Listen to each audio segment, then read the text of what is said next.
Yan guys, may hinog na oh. Hinog na talaga yan guys. Madilaw-dilaw na yung kinain na ng langgam. Sarap kasi nito. Kasi hinog sa puno. Pero hayaan na lang natin yan guys. Hayaan ko na lang yan sa sa mga ibon. Kasi we are blessed being human. Kasi makapaghanap tayo ng mga makakain. Pero sila, umaasa lang sila sa mga fruits.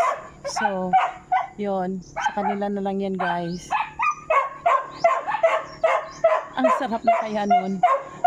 Andun pa, oh my god, andun pa sa meron pa. Wow. Yeah, god.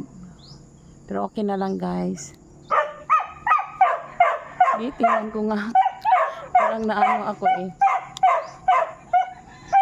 Wow. Oh, dalawa pala sila. Dalawa pala oh. May nakatago pa pala doon sa likod. Ayun. Yun. Baka okay na yan.